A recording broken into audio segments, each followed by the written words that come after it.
நீங்கள் பார்த்துக் கொண்டிருப்பது நியூஸ் 21 செய்திகள். தமிழ்நாடு செய்திகளை உடனுக்குடன் தெரிந்து கொள்ள நியூஸ் 21 செய்திகளை பாருங்கள். உண்மை, உழைப்பு, உயர்வு. பங்குனி திருவிழா நடைபெற்றது.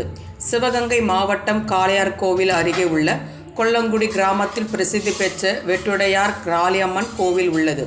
இந்த கோவிலில் ஆண்டுதோறும் பங்குனி திருவிழா 10 நாட்கள் சிறப்பாக நடைபெறும். இந்த ஆண்டிற்கான விழா கடந்த 9ஆம் தேதி காலை கொடியேற்றத்துடன் தொடங்கியது. விழாவையொட்டி தினந்தோறும் காலை அம்மன் கேடக வாகனத்திலும், இரவு கிளி, அன்னம், சிம்மம், தங்க ரதத்திலும் பக்தர்களுக்கு அருள் பாலித்தார். 9ஆம் நாள் திருவிழாவாக தேரோட்டம் நடைபெற்றது. முன்னதாக அலங்கரிக்கப்பட்ட தேரில் அம்மன் சிறப்பு அலங்காரத்தில் எழுந்தருளினார்.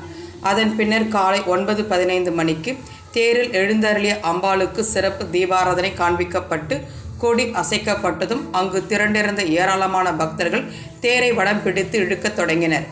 அதற்கு முன்பு சிறிய தேரில் விநாயகர் எழுந்தருளி அம்பாள் தேருக்கு முன்பு கோவிலை சுற்றி வலம் வந்தது. அதற்கு பின்னால் அம்பாள் தேர் கோவிலின் 4 ரத வீதிகள் வழியாக வீதி உலா வந்து காலை 10:15 மணிக்கு நிலையை வந்தடைந்தது.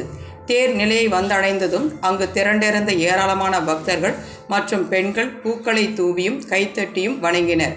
அம்பாளுக்கு சிறப்பு தீபாராதனை காண்பிக்கப்பட்டது. நியூஸ் 21 செய்திகளுக்காக தினேஷ்குமார்.